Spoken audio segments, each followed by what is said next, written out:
The vampire king watched the shivering woman for 20 minutes before finally taking off his coat and offering it. The street went dead silent. But what he didn't know was that she'd been waiting specifically for him, and the moment his coat touched her skin, an ancient blood debt transferred from her dying father directly to him. The Mercedes gleamed like black ice beneath Prague's amber streetlights as Lucien Moravec adjusted his cufflinks and watched the woman through tinted glass. She had been standing there for 20 minutes now, just beyond the reach of the Moravec Foundation's warm glow, her breath forming small clouds in the October air. Her coat hung loose on her thin frame, and premature silver threads caught the light in her dark hair like frost on winter branches. Dozens of people had passed her by, their eyes sliding away as if she were invisible, their footsteps never slowing. Lucien found their indifference puzzling.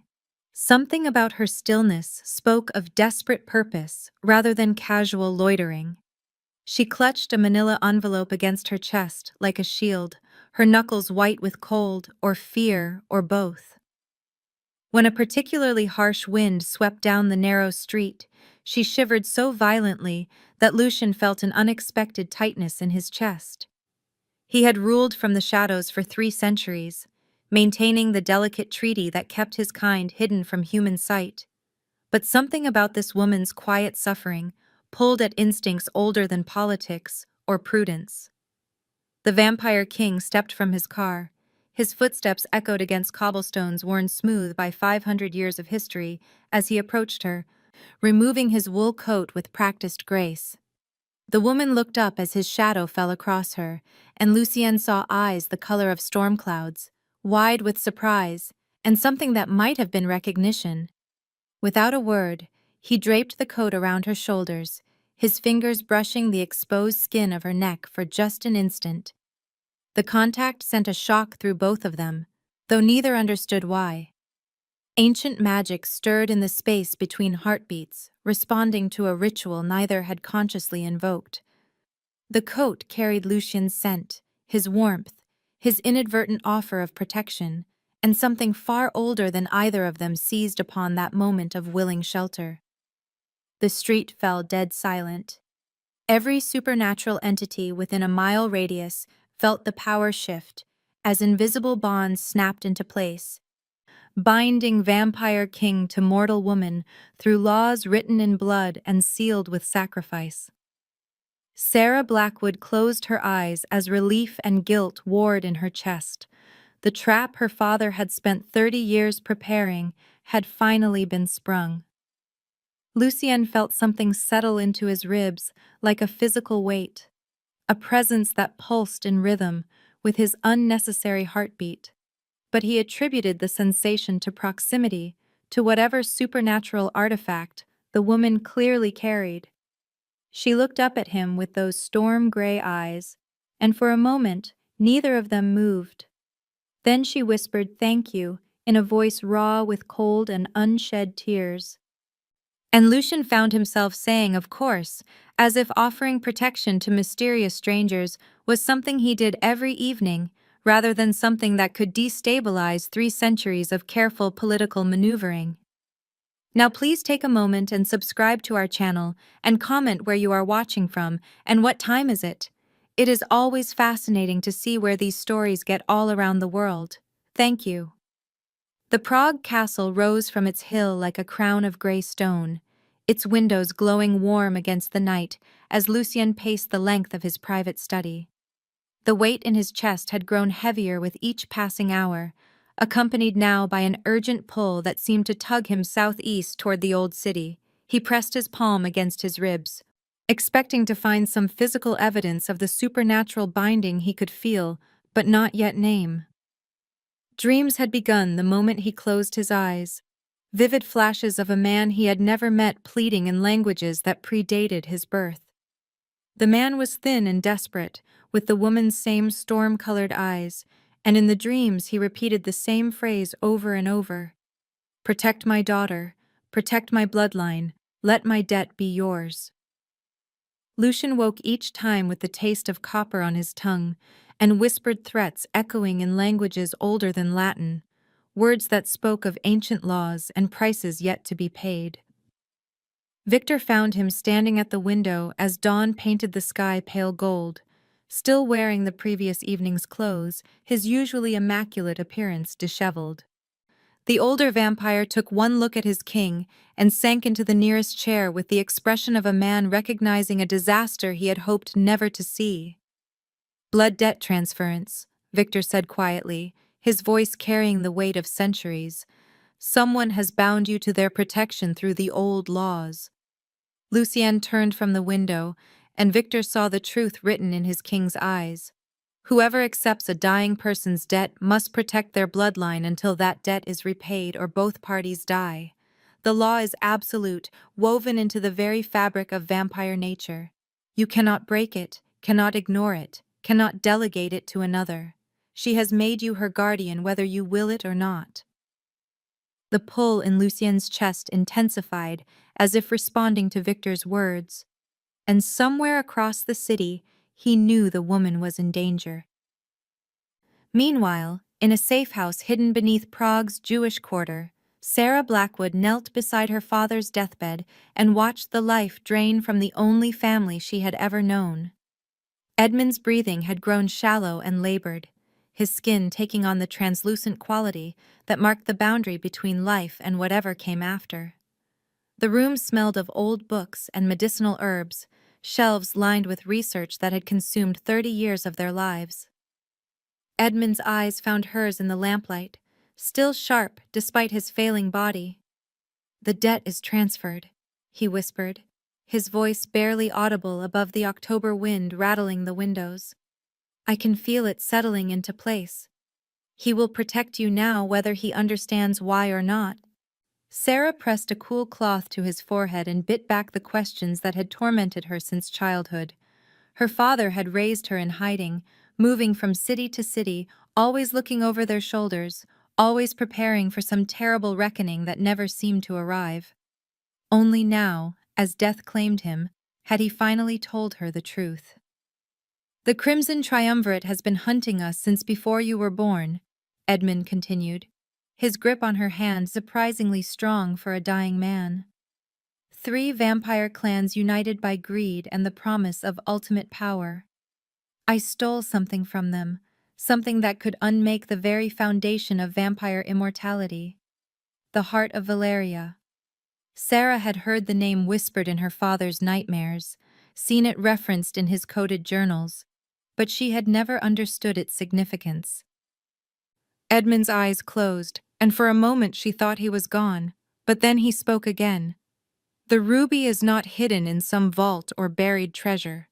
It is in your blood, woven into your very DNA by your mother's lineage. You are the heart of Valeria, and now that the debt protects you, they will come for you both." He died at the stroke of midnight, his last words a whisper that would haunt Sarah for the rest of her extended life. "In your blood, not your possession." The charity gala at Prague's National Theatre blazed with crystal chandeliers and carefully orchestrated conversations, the city's elite moving through the grand ballroom in patterns as precisely choreographed as any dance.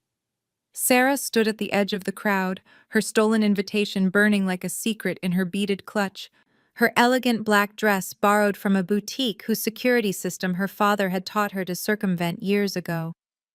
She had spent 3 days planning her approach to the Vampire King, studying his habits, memorizing the faces of his security detail, learning the rhythms of his public appearances. But nothing had prepared her for the reality of seeing Lucien Moravec across a crowded room, his presence commanding attention even from humans who could not quite understand why their eyes kept finding his tall figure among the sea of evening wear. He moved with the fluid grace of a predator comfortable in his territory, his dark hair catching the light as he inclined his head toward Prague's mayor, his smile never quite reaching his eyes.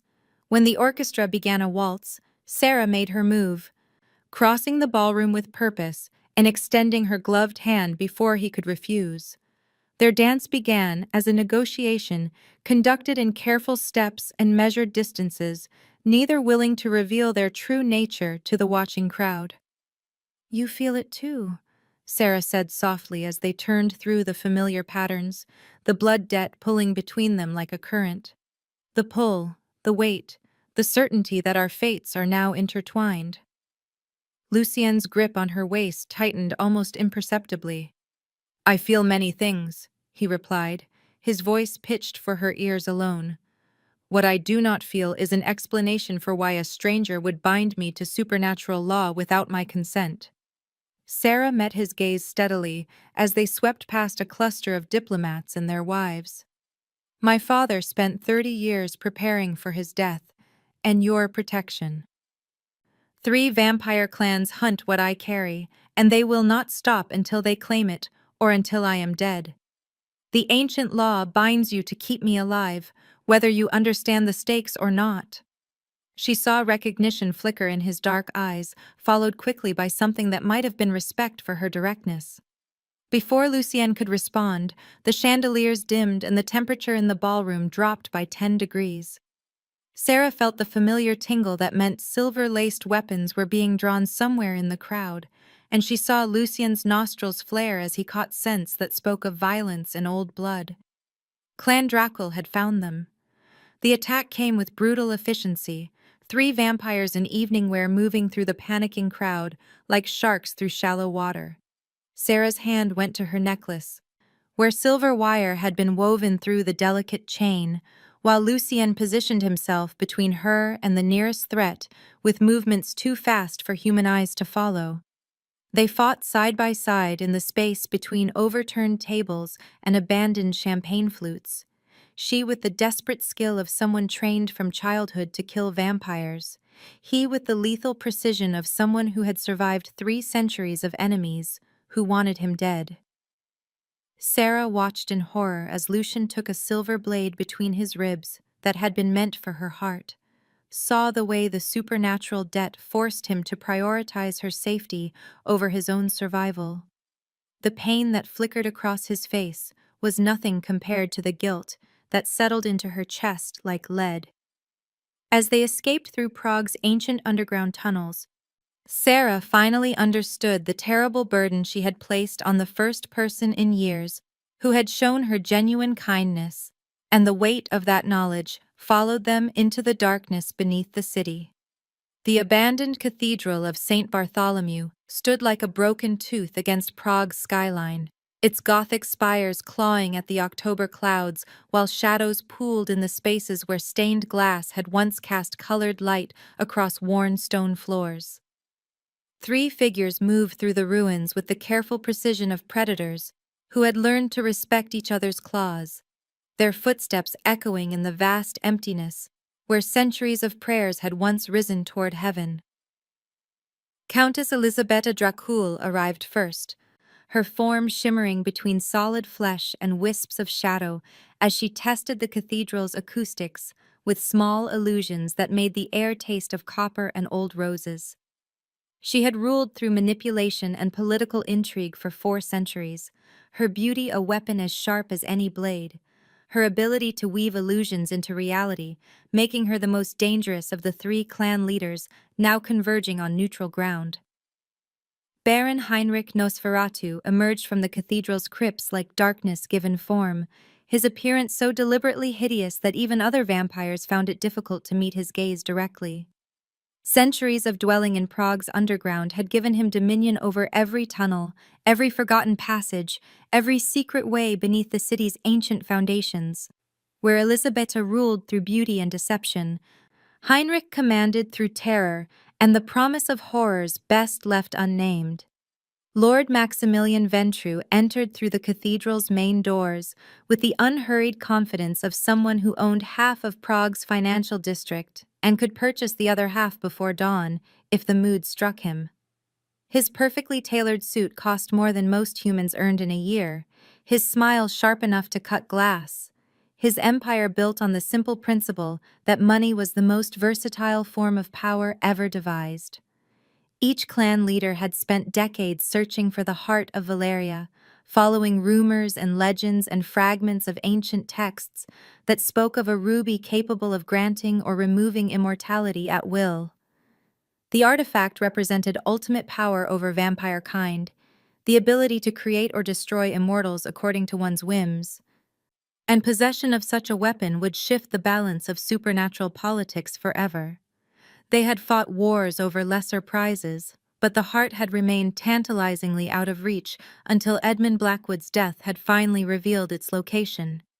The three vampires formed a triangle in the cathedral's nave, each maintaining careful distance from the others, while projecting an aura of civilized cooperation that fooled no one present.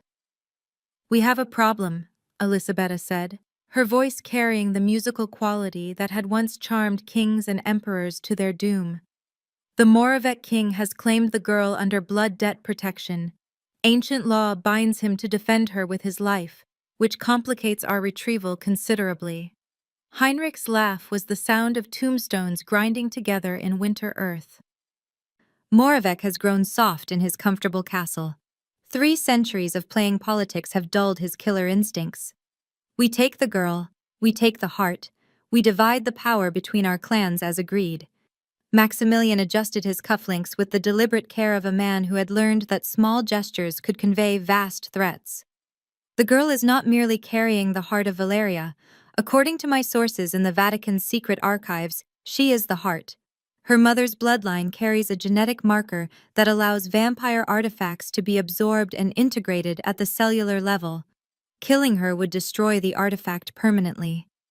This revelation sent ripples of unease through the cathedral's cold air as each clan leader recalculated their strategies. A living artifact could not be stolen, could not be divided, could not be possessed in any traditional sense. But it could potentially be controlled, manipulated, convinced to serve their purposes through careful application of pressure to the right points. The alliance they forged in that moment was born of necessity rather than trust, a temporary cessation of their eternal conflicts in service of a prize that could reshape the vampire world. Meanwhile, hundreds of feet beneath Prague Castle, Lucian guided Sarah through passages that predated the city above by centuries. The sanctuary had been carved from living rock by vampire artisans who understood that true protection required more than walls and guards. Ancient symbols covered every surface, their meanings lost to all but a few scholars who studied the earliest days of vampire civilization. Here, the magic that bound supernatural creatures to their nature grew thick enough to taste, creating a space where illusion could not take root, and hostile intent would be immediately apparent to anyone with the sensitivity to feel such things. Sarah moved through the sanctuary with the careful steps of someone who had learned to read danger in every shadow, her fingers trailing across stone carvings that seemed to pulse with their own inner light. The wound in Lucien's side had stopped bleeding, but still caused him to favor his left arm, a reminder of the silver blade that had been meant for her heart. She had not spoken since they descended into the depths beneath his castle, but he could feel her guilt and confusion through the blood debt's connection, emotions as clear to him as if they were his own. "My father was a vampire hunter," Sarah said finally, her voice barely above a whisper in the sanctuary's profound silence. "He spent 30 years researching vampire artifacts, tracking down legends, documenting the locations of objects that most people dismissed as fantasy. He discovered that my mother's family carried a genetic anomaly that allowed them to absorb and contain supernatural energies without being destroyed by the exposure. The heart of Valeria is not hidden in my blood.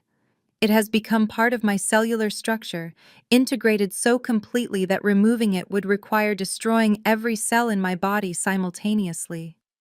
Lucian paused in his examination of the sanctuary's protective wards, understanding dawning in his dark eyes as the implications of her revelations settled into place. An artifact that could not be stolen, could not be lost, could not be separated from its host without destroying both. No wonder the 3 clans had been willing to set aside centuries of mutual hatred to claim such a prize. "You are not merely protected by the blood debt," he said quietly. "You are the most valuable and most dangerous person in the supernatural world. The heart could grant immortality to anyone you chose, or strip it away from any vampire you touched. In the wrong hands, such power could destabilize the entire balance between mortal and immortal worlds.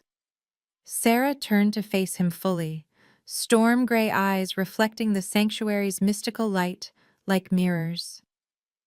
My father raised me to kill vampires, taught me to see your kind as parasites that needed to be eliminated for humanity's sake. But he also raised me to be a weapon he could aim at his enemies when the time came. I think he intended for me to use the heart's power against whoever provided my protection, destroying you to fuel whatever final revenge he had planned against the clans that hunted us. The weight of her words settled between them like a physical presence, and Lucian felt the blood debt's compulsion pulling at his ribs with renewed intensity. Even knowing that proximity to Sarah might ultimately prove fatal, he found himself unable to step away from her, unable to consider abandoning his supernatural obligation to keep her safe. Days passed in the sanctuary's timeless depths as Sarah recovered from the gala's violence, and Lucian monitored the increasing supernatural pressure building above their hidden refuge. She tended his silver wounds with a gentleness that surprised them both. Her fingers sure and steady as she cleaned the cuts that refused to heal properly in the presence of residual silver contamination. He found himself sharing stories of his mortal life centuries ago, memories of a world where humans and vampires existed in open cooperation rather than the current careful secrecy. Their conversations revealed unexpected common ground. Both had lost family to supernatural conflicts. Both carried the weight of responsibilities they had never chosen. Both understood the loneliness that came with protecting others while remaining fundamentally isolated from normal human connection. The blood debt's supernatural link allowed them to sense each other's emotions with increasing clarity, creating an intimacy that neither had expected and both found simultaneously comforting and terrifying. Victor arrived in the sanctuary like a man bearing news of disaster, his usually composed expression troubled as he delivered the information Lucienne had been dreading. "The blood debt can only be broken in 3 ways," he said without preamble, settling into one of the stone chairs that had been carved for vampire physiology centuries ago. "The death of the protected party, the death of the protector, or complete repayment of the original debt through fulfillment of the dying person's final request. According to the magical resonance I can detect, Edmund Blackwood's debt was for a lifetime of protection. You are bound to defend his daughter until one of you dies, or until she no longer requires protection from any supernatural threat. Given that she carries the heart of Valeria, and 3 powerful clans have sworn to claim it, such protection may be required for centuries." Sarah had been listening from across the sanctuary, but at Victor's words, she moved closer with the predatory grace her father had taught her face pale with horror at the implications. "You are telling me that I have enslaved the first person to show me genuine kindness in my entire life. That my father's manipulation has trapped him in an obligation that will almost certainly result in his death while serving my protection." Victor nodded gravely. "The blood debt recognizes no concept of fairness, only obligation. Ancient vampire law considers such bonds sacred and unbreakable. Even if Lord Moravec wished to abandon his commitment, the magical compulsion would force him to honor it regardless of personal cost." Their conversation was interrupted by the sound of shifting stone as Heinrich's Nosferatu began infiltrating the sanctuary through connections to Prague's ancient sewer system that predated the castle's construction. The attack came without warning, vampires emerging from hidden passages like spiders from cracks in a wall, their movements coordinated with the precision of predators who had spent centuries hunting in confined spaces. Lucian positioned himself between Sarah and the nearest threats while she reached for silver wire jewelry that could serve as improvised weapons, but the sanctuary's layout favored defenders who knew its secrets. The battle drove them deeper into the castle's forgotten levels, through chambers that had been sealed since the building's earliest construction, past architectural features that spoke of civilizations older than recorded history. They found themselves in a circular chamber whose walls bore murals painted in pigments that still glowed with their own inner light after untold centuries of darkness. The images told a story that neither Sarah nor Lucian had expected to find. The creation of the heart of Valeria, by a vampire king who loved a mortal woman more than his own immortal existence. His willing sacrifice of humanity itself to save her from a plague that was consuming her people, the transformation of pure love into an artifact of unimaginable power. But the murals also revealed the terrible price that such magic demanded: one life for another, immortality that could only be granted through willing sacrifice, power that destroyed as it created. The ancient murals covered every surface of the circular chamber, like a visual record of love and sacrifice that transcended the boundaries between mortal and immortal existence. Sarah traced the painted figures with trembling fingers, recognizing in their faces the same desperate devotion she had seen in her father's eyes during his final days. The vampire king in the paintings bore an unmistakable resemblance to Lucienne, while the mortal woman possessed Sarah's own storm-gray eyes and determined expression. The heart of Valeria had been created not as a weapon of conquest, but as an instrument of preservation, a way to extend one life by freely offering another, to transform death into transformation through the alchemy of willing sacrifice. But the implications of what she was seeing struck Sarah like a physical blow as understanding crystallized in her mind. Her father had known about these murals, had researched the heart's true purpose, had understood that using it would require destroying whoever provided her protection. Edmund Blackwood had not simply intended for her to survive the coming conflict with the three clans. He had planned for her to become immortal by sacrificing Lucian's life to power the heart, transforming herself into something capable of hunting down every vampire in existence. The realization that she had been shaped from birth into a weapon designed to kill the man who had saved her filled Sarah with horror so profound that she collapsed to her knees among the ancient stones. Lucian knelt beside her, his hand on her shoulder, providing comfort even as the blood debt's magic pulsed between them like a heartbeat. Above them, reality began to shift as Elisabetta's illusions penetrated the castle's defenses, turning familiar corridors into mazes that led nowhere, making trusted spaces dangerous, causing Sarah to see threats in every shadow and enemy faces in every reflection. The vampire countess had spent centuries perfecting her ability to weave false perceptions into the fabric of existence itself, and now she turned that skill against the castle's inhabitants with surgical precision. Lucian felt the sanctuary's protective wards beginning to waver under the assault.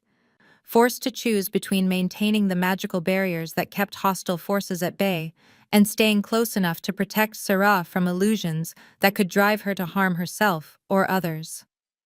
The blood debt's compulsion made the choice for him, pulling him away from the ward controls to shield Sarah with his own presence, using his centuries of experience with supernatural deception to help her distinguish between real and false perceptions. But his abandonment of the castle's outer defenses came at a cost that became apparent within hours as Maximilian's financial empire swung into action against him.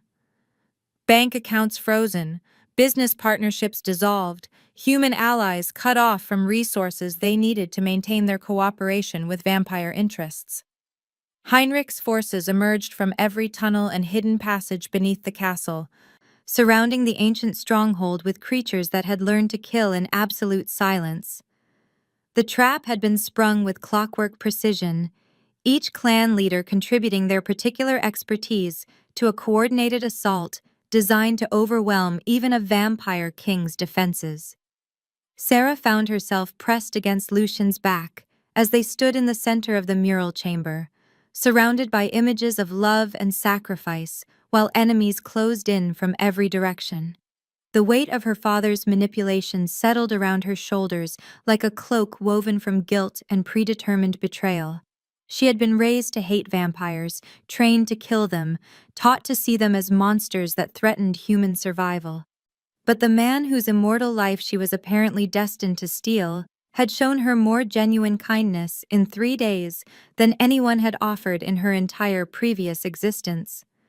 The blood debt bound him to protect her regardless of cost, but she was beginning to understand that his commitment went beyond supernatural compulsion into something that might have been freely given if circumstances had allowed such choice.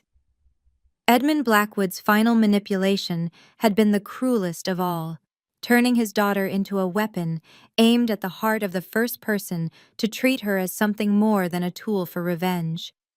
As the three clans closed their trap around Prague Castle, Sarah finally grasped the full scope of her father's revenge against the vampire world. He had not simply wanted to destroy the clans that hunted him. He had wanted to create a killer who could eliminate every vampire in existence, starting with the one who would be compelled by ancient law to die protecting her. The heart of Valeria pulsed in her veins like a second heartbeat, responding to her emotional turmoil with power that could reshape the supernatural world. But first, she would have to decide whether to honor her father's legacy of hatred or forge a different path with the vampire king who had risked everything to keep her safe. The leather journal felt like a confession between Sarah's trembling fingers as she pulled it from the coat pocket where her father had hidden it during their final desperate flight across Europe. Edmund Blackwood's cramped handwriting covered page after page with meticulous detail, dates and locations and calculations that painted a picture of obsession spanning 3 decades of careful preparation. Sarah read by the light of the sanctuary's mystical wards, while Lucian maintained watch near the chamber's entrance, his presence a comfort that made the journal's revelations all the more devastating. Phase 1 complete, her father had written in his clinical style that reduced human lives to tactical considerations. Blood debt successfully transferred to Vampire King through ritual of willing shelter. Subject shows expected protective instincts despite supernatural compulsion. Phase 2 initiated. Establish emotional connection between protector and protected to ensure maximum psychological impact during final sacrifice. The words blurred as tears gathered in Sarah's eyes, each entry revealing another layer of manipulation that had shaped her entire existence. Her father had never intended for her to survive the heart of Valeria's activation. The artifact's power required a willing sacrifice, and Edmund had planned for both Sarah and her protector to die in the process, destroying the heart forever and ensuring that no vampire clan could claim its power. She was not his daughter being prepared for survival. She was his suicide weapon, raised and trained and positioned to eliminate herself and her target in a final act of mutually assured destruction. The journal detailed contingency plans for different types of vampires who might accept the blood debt, psychological profiles of potential protectors, strategies for building emotional attachment that would make the eventual betrayal as psychologically damaging as possible. Edmund had studied Lucian Moravec for years, learning his weaknesses, his history, his tendency to protect the innocent despite the political costs such protection might incur. Every aspect of Sarah's life had been orchestrated to culminate in this moment, a young woman desperate for connection, offering herself to destroy the man who had shown her kindness. When she shared these revelations with Lucien, Sarah expected anger or disgust, or the cold withdrawal she had seen in her father's eyes whenever she disappointed him. Instead, the Vampire King's expression softened with something that might have been understanding. "You have carried this burden alone for 25 years, he said quietly, settling beside her among the ancient stones. The weight of being shaped into something you never chose to become, the knowledge that your very existence serves purposes beyond your control. I understand that isolation more than you might think." His sympathy broke something inside her that had been holding together through sheer stubborn will, and she found herself crying for the first time since childhood while he offered the simple comfort of presence without judgment. Their moment of connection shattered like crystal as the triumvirate's coordinated assault reached the sanctuary's final defenses. Elisabetta's illusions penetrated the chamber's protective wards with surgical precision. weaving false perceptions into reality until Sarah could no longer distinguish between truth and deception.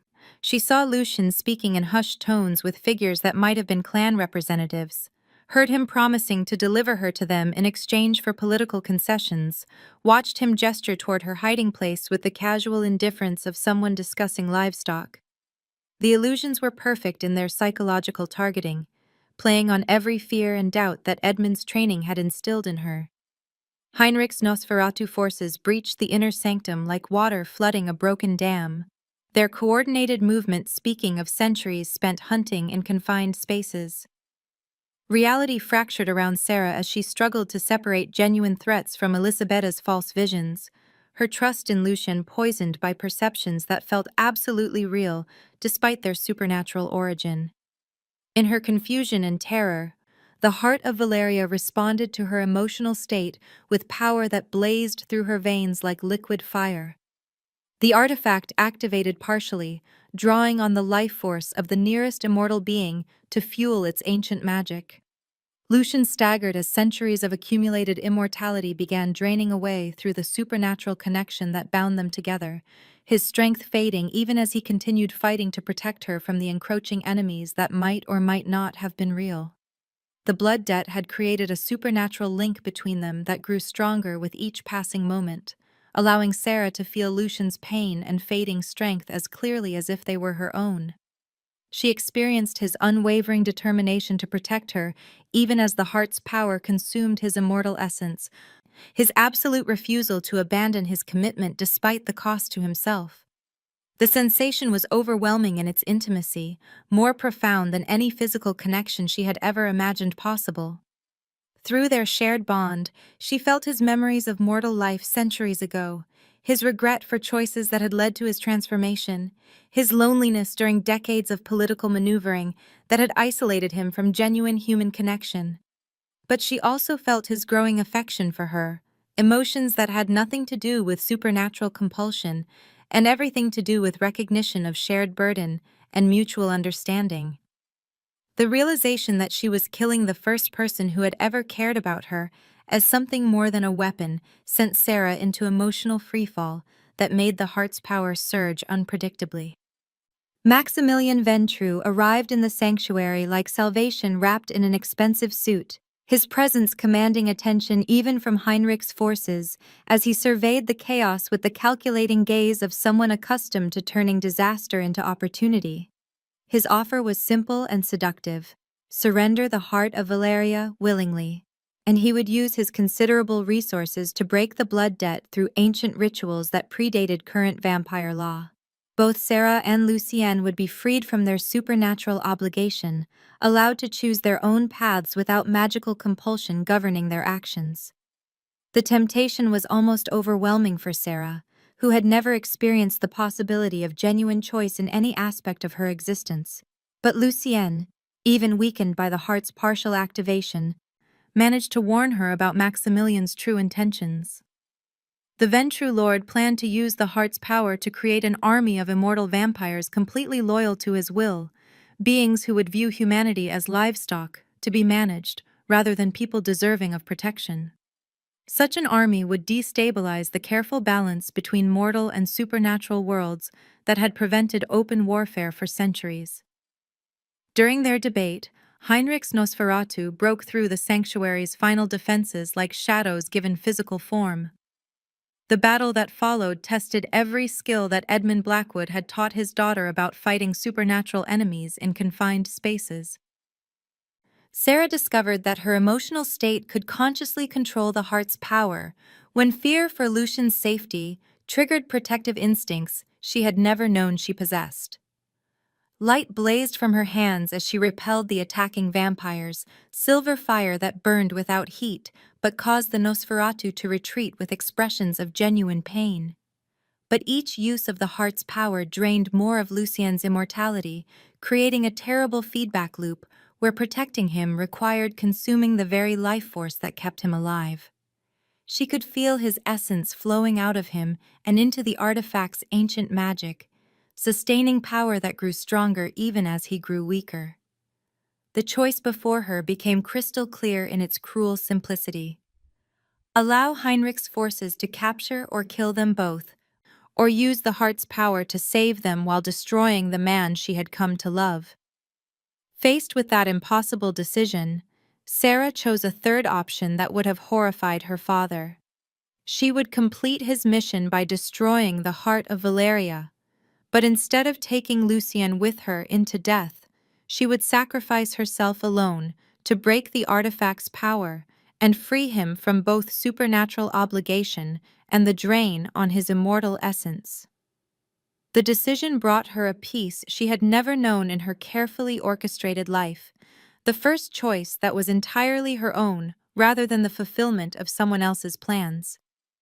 The ritual to destroy the heart of Valeria required more than simple intent or dramatic gesture. Sarah drew upon her father's research as she began the complex process of turning the artifact's power against itself, using techniques Edmund had spent decades perfecting for this exact purpose. The magic responded to her will with an eagerness that spoke of ancient sentience, as if the heart had grown weary of being used as a weapon and welcomed the opportunity for peaceful dissolution. Light blazed from her skin as she channeled the artifact's accumulated power into a destructive feedback loop, preparing to burn out both the heart and herself in a final act that would free Lucien from every supernatural obligation that bound him to her protection. But the Vampire King realized what she was attempting before the ritual could reach completion. Despite his severely weakened state, despite the drain on his immortal essence that left him barely able to stand, Lucien intervened with the desperate strength of someone who had found something worth dying to protect. His disruption of the ritual's carefully balanced energies created a magical feedback loop that linked their life forces in ways that neither the heart nor Edmund's research had anticipated. Now they were both dying, but slowly enough to make conscious choices about how their final moments would be spent. The blood debt's magic evolved beyond its original constraints, as their shared experience of approaching death triggered responses that ancient vampire law had never anticipated. What had begun as supernatural compulsion transformed into genuine connection based on mutual choice, rather than magical obligation. Elisabetta Dracul materialized from illusions so perfect they had fooled even supernatural senses, her beauty unmarked by the violence that had consumed the sanctuary around them. She had slipped past both Heinrich's forces and Maximilian's attention while they were focused on claiming the heart through direct confrontation, preferring subtlety to brute force in situations that required delicate manipulation. Her offer carried the weight of centuries spent perfecting the art of mutually beneficial deception. "Give me the heart of Valeria," she said with the musical voice that had once charmed emperors to their doom. "And I will use my mastery of illusion magic to fake both your deaths convincingly enough to satisfy all three clans. You can escape together, live whatever lives you choose, while I claim credit for recovering the artifact and eliminating the threat you represent." The proposal forced Sarah and Lucien to confront possibilities they had not considered while focused on immediate survival. Trust in someone whose nature was fundamentally deceptive, attempt to complete the destructive ritual together, and hope their combined will could control its effects, or search for a fourth option that might not exist. As they debated their choices while death approached with measured steps, both realized that the blood debt had evolved into something unprecedented in vampire history. Their willingness to die protecting each other had transformed supernatural compulsion into genuine love, creating a connection that transcended the magical laws governing vampire nature. This evolution triggered a new manifestation of the heart's power that Edmund's decades of research had never uncovered, a possibility that existed only when the artifact was wielded by two beings whose bond had grown beyond obligation into choice. The heart of Valeria began to pulse with warm light rather than the cold fire of destruction, responding to love rather than sacrifice, offering transformation rather than death. For the first time since her father had begun shaping her into his weapon of revenge, Sarah faced a future that held possibilities beyond the narrow path of predetermined destiny. The heart of Valeria's new manifestation sent ripples of supernatural energy across Central Europe, like a stone dropped into still water, its warm golden light pulsing outward in waves that every vampire within 1,000 miles could feel in their bones. What had once been a carefully hidden artifact now blazed like a beacon visible to supernatural senses, drawing clan leaders and lone vampires alike toward Prague with the irresistible pull of moths toward flame. Elisabetta Drakel stood at the sanctuary's entrance, wearing an expression of satisfied calculation as she watched the ancient magic transform from destructive force into something unprecedented in vampire history. "This is better than I hoped," she said with the musical voice that had charmed kings to their deaths. "I never intended to keep the heart for myself, you understand. An artifact of such power draws too much attention, makes its possessor a target for every ambitious vampire seeking to claim ultimate authority. But an auction among the great clans of Europe, Asia, and the Americas, with the heart as the prize, that creates opportunities for someone skilled in the arts of manipulation and political intrigue. The auction I will host will reshape the vampire world, regardless of who ultimately claims the artifact." Lucian felt strength returning slowly to his limbs as the heart's drain on his immortal essence lessened, though he remained far weaker than his normal capabilities allowed. Through the blood debt's evolved connection, he could sense Sarah's growing understanding of the power flowing through her veins, her amazement at discovering that love and sacrifice seemed to stabilize the heart's energy rather than consume it. But he could also feel her terror at the magnitude of supernatural attention now focused on Prague, dozens of ancient vampires converging on the city with their human thralls and supernatural allies in tow. The castle's defenses, designed to repel conventional attacks from known enemies, would be insufficient against coordinated assaults from vampires who knew his tactical preferences from centuries of political conflict and occasional warfare. Prague's ancient streets filled with supernatural predators as clan representatives arrived from across the continent, each bringing their own interpretation of how the heart of Valeria should be claimed or controlled. The Carpathian lords descended from their mountain fortresses with wolves that walked on two legs and spoke in human tongues. The Venetian merchant princes arrived by private jet with briefcases full of contracts written in blood and gold. The Nordic jarls came by sea with longships that had been converted to modern luxury yachts, but still carried the old magic of conquest and exploration. Each faction established territories within the city according to supernatural protocols older than human civilization, turning Prague into a maze of competing interests where a wrong turn could result in becoming someone's dinner or political pawn. Sarah discovered that her emotional state affected the heart's manifestations with increasing precision as the supernatural pressure around them intensified. Fear made the artifact drain life force from nearby immortals. Anger caused it to burn like silver fire that could repel vampire attacks. But love and the willingness to sacrifice for others seemed to unlock entirely different applications. When she focused on protecting Lucian, rather than destroying their enemies, golden light flowed from her hands in patterns that healed rather than harmed, that strengthened rather than weakened. Heinrich Nosferatu used the chaos of competing clan interests to execute a plan that demonstrated why he had survived centuries of underground warfare. His forces captured Victor during a routine patrol of the castle's outer defenses, spiriting the advisor away through tunnel systems that predated Prague's recorded history. The message that arrived at dawn was simple and direct. The girl presents herself for negotiation in the underground crypts beneath St. Vitus Cathedral, or Victor's centuries of loyal service end in ways that would horrify even other vampires. The demand forced Sarah and Lucian to choose between the relative safety of the castle's remaining defenses and venturing into territory where Heinrich held every advantage.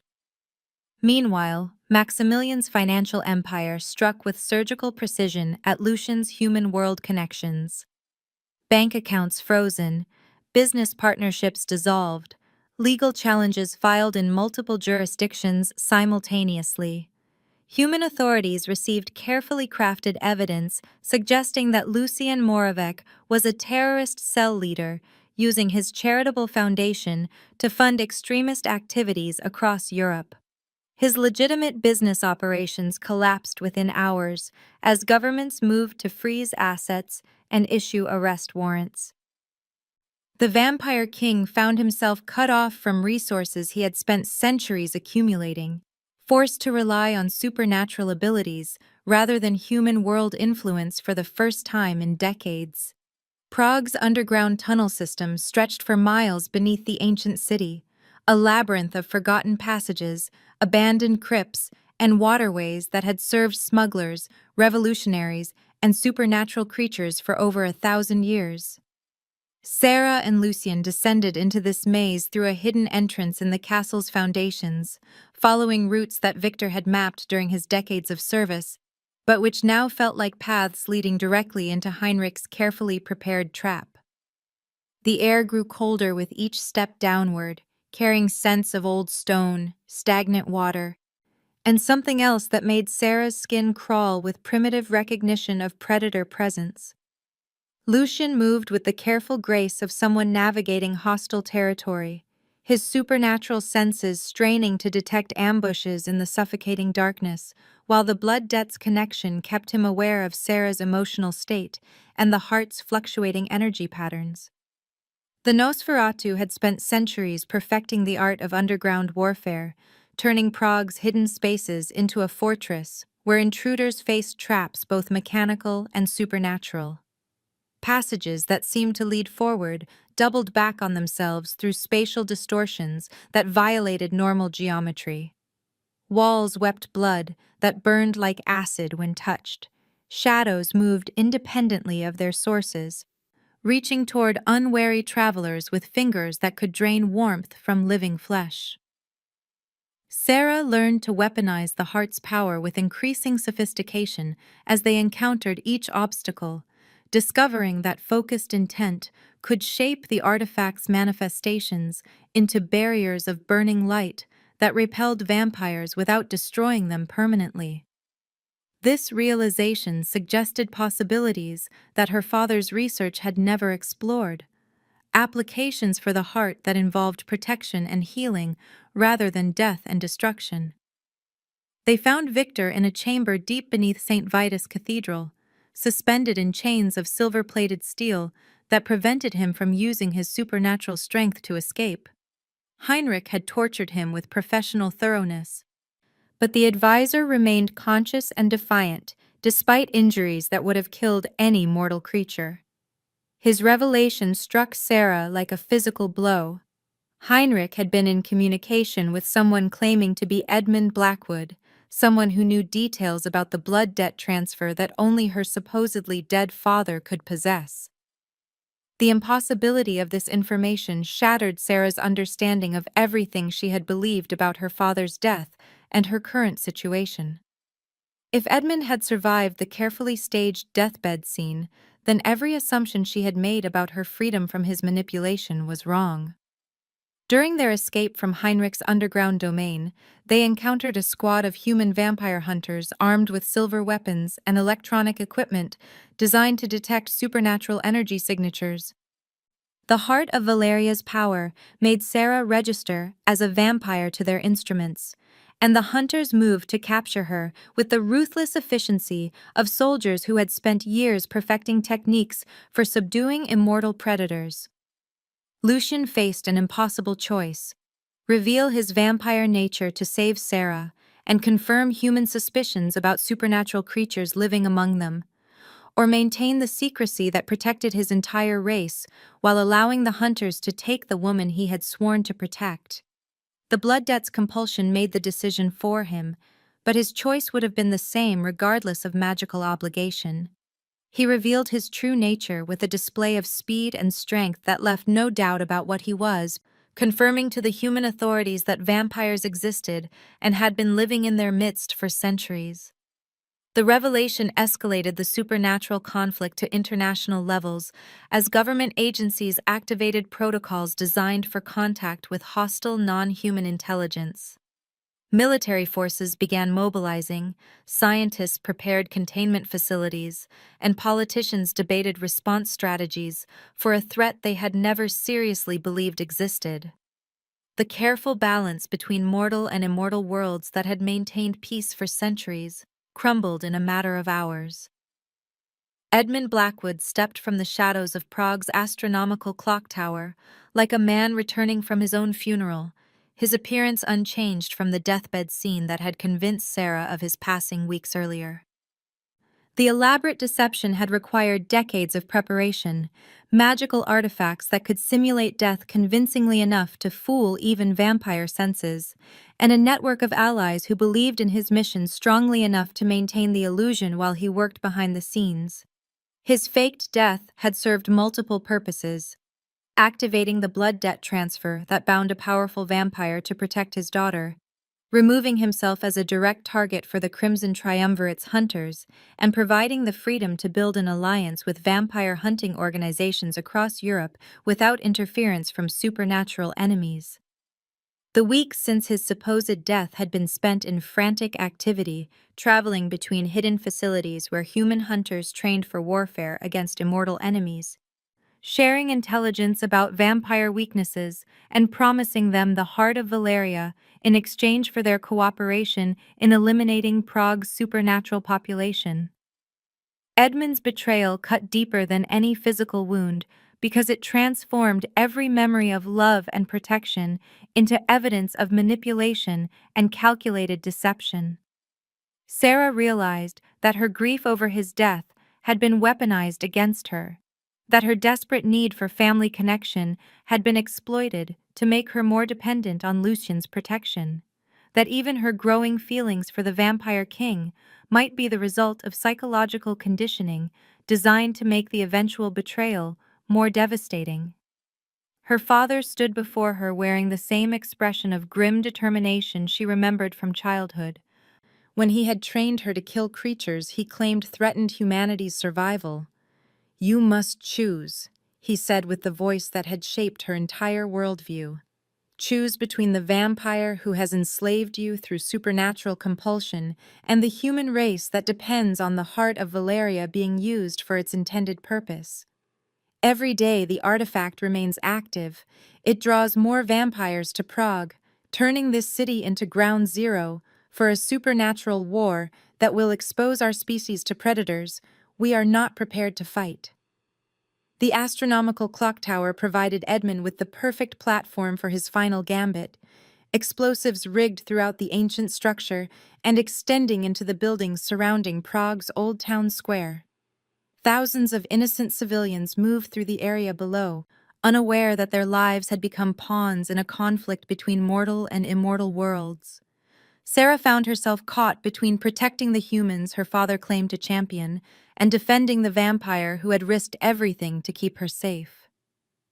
The heart of Valeria responded to her emotional turmoil with chaotic energy that threatened to tear her apart from the inside as she tried to simultaneously shield civilians from Edmund's explosives, maintain barriers against the vampire hunters converging on their position, and support Lucian as he attempted to disarm bombs with technology he barely understood.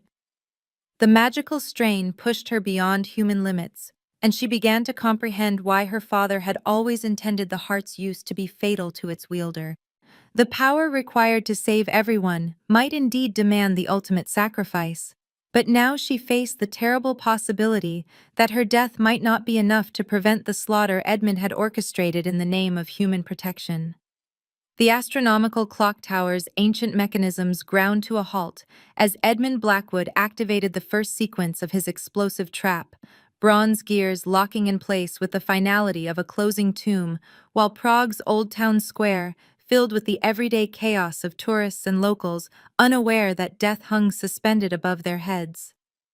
Sarah felt the heart of Valeria surge in response to her desperation, golden light blazing from her skin as she tried to create protective barriers around the thousands of innocent people below, while simultaneously preventing her father's bombs from detonating. The magical strain was unlike anything she had experienced, requiring her to split the artifact's power into multiple applications that demanded precision she had never been trained to achieve. Edmund watched his daughter struggle with the cold satisfaction of a chess master seeing his endgame unfold according to plan, but his expression shifted to confusion and then alarm as the crimson triumvirate materialized throughout the tower, with timing that suggested they had been monitoring the situation from the beginning. Elisabetta Dracul emerged from illusions so perfect they had hidden her presence even from supernatural senses, her beauty unmarked by the violence consuming Prague around them. Heinrich Nosferatu rose from shadows that should not have been deep enough to conceal his bulk. His hideous features twisted into something that might have been amusement at the chaos unfolding. Maximilian Ventru stepped through the tower's main entrance with the unhurried confidence of someone who owned the building and everyone in it, his expensive suit impeccable despite the supernatural warfare raging throughout the city. The three vampire lords had arrived to claim the heart of Valeria at the moment of its greatest manifestation, but their presence transformed Edmund's carefully planned execution into a three-way battle that threatened to tear the ancient tower apart. Silver-laced shrapnel filled the air as Edmund triggered defensive measures designed to kill vampires, forcing Sarah to extend her protective barriers to shield Lucien from weapons that would have been fatal to his weakened state. The magical effort required to simultaneously protect civilians below, prevent mass destruction, and defend against supernatural enemies pushed her beyond human endurance, and she began to understand why the heart of Valeria had been created not as a weapon of conquest, but as a tool for impossible choices between love and duty. Through the blood debt's evolved connection, Lucian felt Sarah's struggle as if it were his own, the artifact's strain threatening to tear her apart at the cellular level. But he also felt something else flowing through their bond, a realization that changed everything about how they approached the crisis. The blood debt had become a two-way connection, allowing him to channel some of the heart's power through their shared link, taking on a portion of the magical burden that was destroying her from within. Working in perfect synchronization for the first time since their meeting, Lucian used his centuries of tactical experience to guide Sarah's raw power with surgical precision. Where she created barriers of burning light, he shaped them into deflection patterns that redirected Edmund's explosives away from civilian targets. Where she struck out in desperation against vampire attackers, he refined her efforts into calculated responses that disabled enemies without expending unnecessary energy. Their combined abilities proved more than the sum of their individual strengths, but Edmund had prepared for such cooperation with the thoroughness of a man who had spent 30 years planning this moment. His final manipulation was revealed as vampire clans from across Europe converged on Prague in response to intelligence he had been feeding them for months. Information about the heart's location and capabilities that had been carefully crafted to ensure maximum chaos when the artifact finally manifested. Prague was now ground zero for a supernatural war that would expose the vampire world to humanity forever, exactly as Edmund had always intended. The battle for Prague's historic district raged through cobblestone streets that had witnessed 1,000 years of human history. But nothing in the city's long memory compared to the supernatural warfare now consuming its ancient heart. Vampire clans clashed with each other over territorial disputes that predated the founding of modern nations, while human military forces mobilized to contain threats they barely understood. News crews captured footage of impossible speed and inhuman strength, of creatures that should have been myths tearing through the city center with casual disregard for the secrecy that had protected both species for centuries. Social media amplified every video, every photograph, every witness account faster than any vampire conspiracy could suppress the evidence. The careful balance between mortal and immortal worlds crumbled in real time, as humanity learned that monsters were real and had been living among them since the beginning of recorded history. Sarah watched the destruction from the astronomical tower's highest platform. feeling the weight of every death through the heart's connection to life forces throughout the city. The artifact pulsed with chaotic energy as violence fed its power, growing stronger even as the civilization around it collapsed into panic and bloodshed. Through the supernatural link that bound her to Lucian, she finally understood her father's ultimate goal. Edmund had never intended simply to destroy vampire clans or claim the heart for human benefit. He wanted to force a war between mortals and immortals that would justify genocide on both sides, believing that only through mutual destruction could either species be free from the threat the other represented. The heart of Valeria, wielded by someone willing to sacrifice themselves, could strip immortality from every vampire simultaneously, killing millions of supernatural beings in a single moment, while also destroying their human connections through magical backlash that would claim millions more lives. Such a use would end the vampire threat forever, but at a cost that would make Edmund's daughter complicit in the largest mass murder in human history. Lucian felt Sarah's horror at this realization through their shared bond, but he also sensed her growing determination to find an alternative that would not require choosing between species. His proposal came with the weight of centuries spent studying supernatural law and the pragmatic understanding that survival sometimes required transformation rather than victory.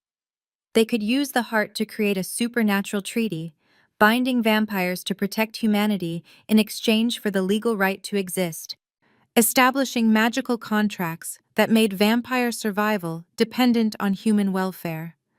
Such a solution would prevent the genocide Edmund envisioned while addressing legitimate human concerns about supernatural predators, but implementing it would require Sarah to survive the process and Lucian to sacrifice his position as vampire king. Both would become vulnerable to assassination from extremists on either side who preferred warfare to cooperation. Elisabetta materialized beside them with the fluid grace of someone stepping between raindrops, her illusion magic having concealed her approach even from their heightened senses. Her offer carried the musical quality that had once convinced emperors to sign away their kingdoms.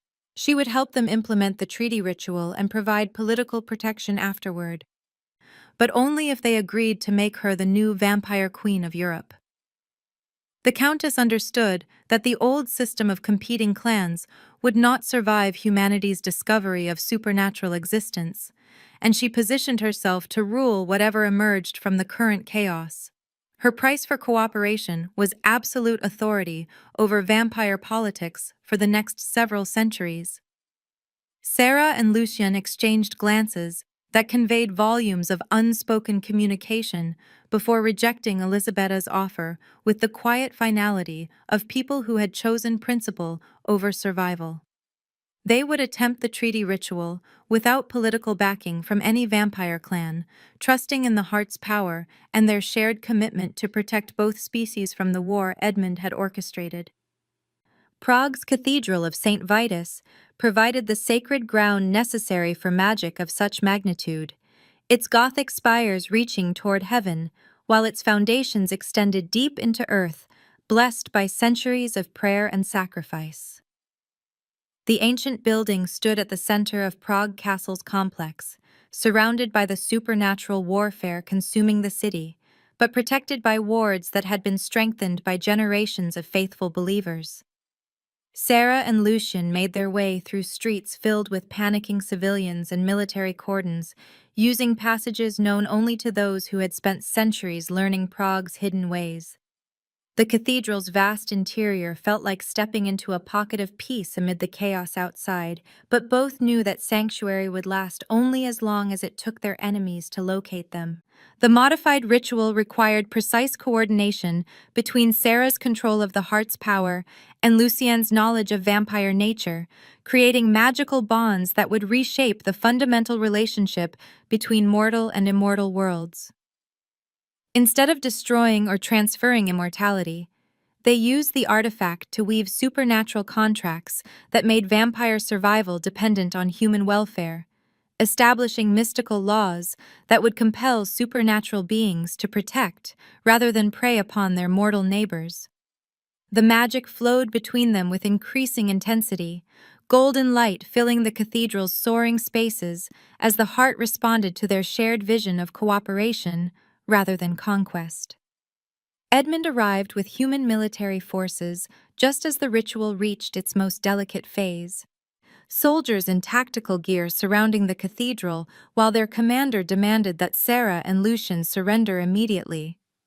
The vampire hunter had spent weeks convincing government officials that supernatural threats required immediate elimination, presenting evidence of vampire predation and arguing that coexistence was impossible between species with such fundamental differences. His daughter's attempt to create a supernatural treaty represented everything he had fought against for 30 years, a betrayal of human interests that would legitimize monsters and give them legal protection to continue their predation. The Blood Debt's magic reached its ultimate culmination as Edmund's forces prepared to fire, forcing Lucian to choose between his own survival and honoring his commitment to protect Sarah through the ritual's completion. Sarah faced an equally impossible decision: save Lucienne by abandoning the treaty that could prevent genocide, or complete the magical working that would protect thousands while potentially losing the man she loved. Both chose sacrifice without hesitation, their combined willingness to die for each other triggering the heart of Valeria's deepest power. The artifact blazed with light that transcended the physical, touching every vampire and human in Prague with understanding that bypassed rational thought and spoke directly to the capacity for empathy that existed in both species.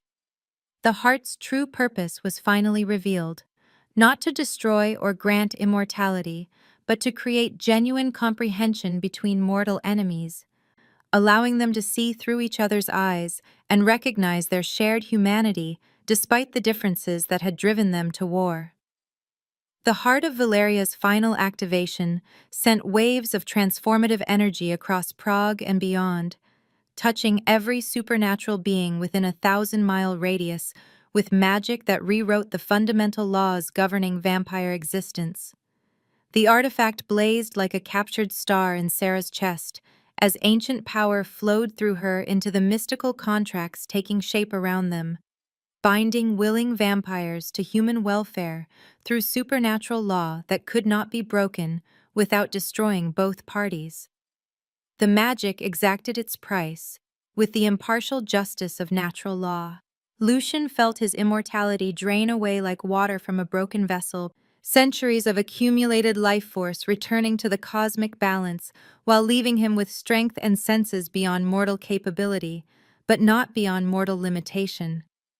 Sarah experienced the opposite transformation as the heart's power integrated permanently with her cellular structure, extending her natural lifespan to centuries while keeping her fundamentally human in nature and vulnerability. The blood debt that had bound them together dissolved as the artificial compulsion gave way to genuine choice, leaving them free to decide their relationship without supernatural interference. Edmund Blackwood watched his life's work transform into everything he had fought to prevent, the careful genocide he had orchestrated, becoming instead a foundation for cooperation between species he considered natural enemies. His rage at this betrayal of human interest drove him to trigger the remaining explosives he had planted throughout Prague's historic district, a final attempt to destroy both the treaty and the city that had become its birthplace. Victor intercepted the detonation sequence with the desperate courage of someone who had served loyalty for centuries and refused to see it end in pointless destruction. The advisor's sacrifice contained the blast within magical barriers that turned potential devastation into harmless light, but the effort cost him everything, as vampire flesh proved insufficient to contain explosions designed to level city blocks. His final words were a benediction for the new world taking shape around his death, a blessing on the cooperation he had helped create through a lifetime of faithful service.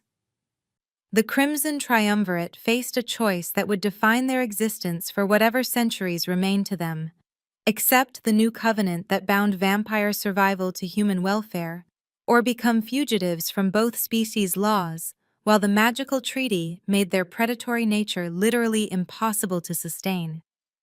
Elisabetta Dracul negotiated surrender with the political skill that had kept her alive through 4 centuries of supernatural intrigue, offering her illusion abilities to help human governments manage the psychological shock of discovering that vampires were real. Her mastery of perception and reality would prove invaluable in easing humanity's transition to a world where monsters were neighbors rather than myths. Heinrich Nosferatu agreed to transform his underground networks from tools of predation into humanitarian infrastructure, using tunnels and hidden passages to provide sanctuary for supernatural beings, fleeing persecution while establishing communication networks that would prevent the misunderstandings that led to violence. Maximilian Ventru's financial empire became the foundation for economic cooperation between mortal and immortal worlds, his centuries of accumulated wealth and business connections providing the practical framework necessary to integrate vampire society into human legal and commercial systems. The immediate crisis ended not with victory for either side, but with transformation that left both species fundamentally changed by their encounter with the other's essential nature. 6 months after the Prague Accords established legal recognition for vampire citizens throughout Europe, the ancient city had become the center of supernatural diplomacy as governments struggled to adapt legal systems designed for purely human societies to accommodate immortal beings with fundamentally different needs and capabilities. Sarah worked as a liaison between human authorities and vampire clans, her unique position as someone who was neither fully mortal nor supernatural, allowing her to translate between worldviews that often seemed incompatible. Her office in Prague Castle overlooked the same courtyard where she had first encountered Lucien, but the space now bustled with activity as representatives from both species negotiated the practical details of coexistence. Lucien had established schools throughout Central Europe where young vampires learned to control their supernatural abilities while developing empathy for human fragility, his curriculum balancing vampire nature with social responsibility in ways that previous generations had never considered necessary. His mortality weighed on him in ways he had not anticipated after centuries of immortal existence. The knowledge that his remaining time was measured in decades rather than millennia, lending urgency to work that might otherwise have been pursued with vampiric patience. Their relationship developed with the careful deliberation of 2 people learning to love without magical compulsion, each day a choice freely made rather than supernaturally enforced. Sarah struggled with the knowledge that her extended lifespan would outlast most human connections by centuries, that the heart's integration into her biology had set her apart from purely mortal existence in ways that sometimes left her feeling isolated despite her busy social life. Lucien faced the opposite challenge as mortality's return reminded him daily that every moment was precious in ways he had forgotten during his immortal centuries, that love gained meaning from its impermanence rather than its eternal duration. Edmund Blackwood remained imprisoned in a maximum security facility designed for supernatural criminals, his cell warded against magical escape while human guards monitored his every movement. His letters to Sarah arrived weekly, filled with explanations for his actions that revealed a mind convinced of its own righteousness, despite the evidence of cooperation flourishing around him. He expressed pride in her strength while condemning her choices, claiming that history would vindicate his attempts to prevent what he saw as humanity's surrender to predatory forces. Sarah visited him once during the winter following the Prague Accords, not seeking forgiveness, but trying to understand how love for his daughter had become so twisted by fear and prejudice that he could orchestrate her potential death in service of ideology. The conversation lasted 3 hours and resolved nothing, but it helped her process her own capacity for both destruction and creation, her recognition that the same power that could end civilizations could also preserve them if wielded with wisdom rather than hatred. Meanwhile, reports arrived from around the world describing other supernatural species watching the vampire-human treaty with mixtures of interest and concern, as werewolf packs, fae courts, and witch covens debated whether to reveal themselves to human societies that were still adjusting to the existence of vampires.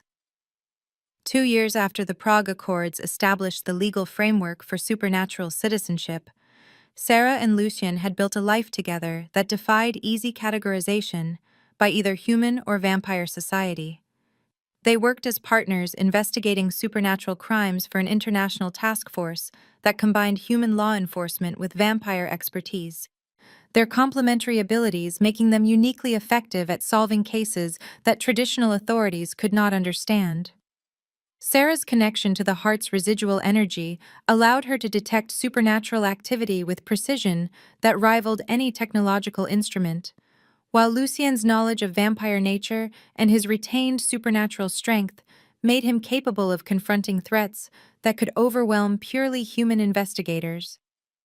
Their relationship had evolved beyond the artificial bond of the blood debt into something based on genuine choice and mutual respect. Love that grew stronger because it was freely given rather than magically compelled.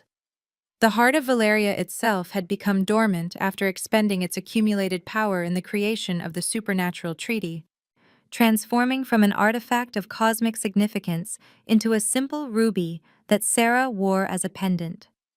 The stone served as a reminder of the choice between destruction and creation that everyone faced when confronted with power over others' lives, a symbol of the moment when she had chosen to build rather than tear down, despite having every reason to seek revenge against the world that had shaped her into a weapon. On a snowy Prague evening in December, they walked through the old quarter where their story had begun, past the spot where Lucien had first offered his coat to a stranger whose desperation had called to instincts deeper than political calculation. The city around them bore the marks of transformation as supernatural businesses operated alongside human establishments. Vampire-owned cafes serving both mortal customers and immortal clientele, while human artists collaborated with supernatural craftspeople on works that blended traditions separated by centuries. They noticed a young woman standing outside the Prague Community Center for Supernatural Integration, shivering in clothes too thin for winter weather while clutching a suitcase that suggested recent travel or hasty departure. Without hesitation, both Sarah and Lucien removed their coats and offered them to the stranger, their synchronized gesture born from shared understanding rather than supernatural compulsion. The woman accepted their kindness with tears in her eyes as she explained that she was a half-vampire seeking refuge from human family members who had discovered her nature and cast her out, that she had traveled from Romania hoping to find acceptance in the city where vampires and humans had learned to coexist. Sarah and Lucien exchanged glances that conveyed volumes of unspoken communication, recognition that their work was far from complete, while the world still contained people who needed protection from prejudice and fear. They invited the young woman to join them for dinner at a nearby restaurant that specialized in accommodating mixed supernatural clientele, beginning another cycle of protection and kindness that continued the transformation they had helped create. As the three of them walked through Prague's illuminated streets, church bells began their evening call across the ancient city, while supernatural chimes answered from vampire establishments. The two sounds blending into harmony that represented the new world taking shape around them. The conversation flowed between languages and experiences as the half-vampire woman shared her story of growing up caught between two natures while Sarah and Lucien offered advice born from their own struggles with identity and belonging. Above them, Prague's skyline stretched toward stars that watched over a city where the impossible had become routine, where love had proven stronger than hatred, where a simple act of kindness between strangers